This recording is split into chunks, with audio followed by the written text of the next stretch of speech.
ஓர் ஊரில் 2 நண்பர்கள் இருந்தனர்.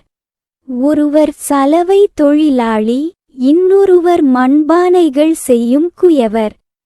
2 பேருமே அரசரிடம் வேலை பார்த்து வந்தனர்.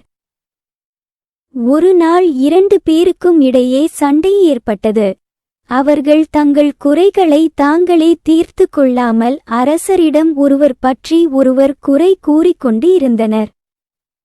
மண்பானை செய்யும் குயவர் சலவை தொழிலாளியை அரசரிடம் வசமாக சிக்க வைக்க வேண்டும் என்று எண்ணி அரசரை பார்த்து, அரசே, நமது பட்டத்து யானை கருப்பாக இருக்கிறது.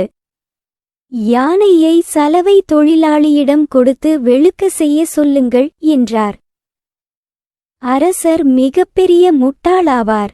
அவர் எதை பற்றியும் சிந்திக்காமல் சலவை தொழிலாளியை கூப்பிட்டு யானையை வெளுத்து வரும்படி கூறினார். உடனே சலவை தொழிலாளி அரசரை பார்த்து, அரசே, யானையை வெளுத்து விடலாம். யானையை வேக வைக்கும் அளவிற்கு பெரிய பானை ஒன்றை குயவரை செய்து தர சொல்லுங்கள் என்றார். அரசர் குயவரை கூப்பிட்டு, யானையை வேக வைக்க பெரிய பானையை செய்து கொடு என்று ஆணையிட்டார். குயவர் திரு திரு என விழித்தார். இறுதியில் இருவரும் சந்தித்தனர்.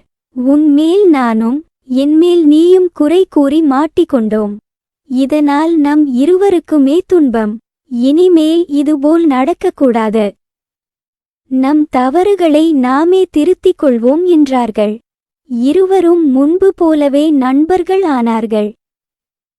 நீதி: ஒருவர் மீது ஒருவர் குறை கூறி வம்பில் மாட்டிக்கொண்டு விழிப்பதை விட, ஒருவர் மீது மற்றொருவர் குறை கூறுவதை விட்டு அவரவர் குறையை அவரவர் திருத்திக் கொண்டு வாழ்வது சிறந்ததாகும்.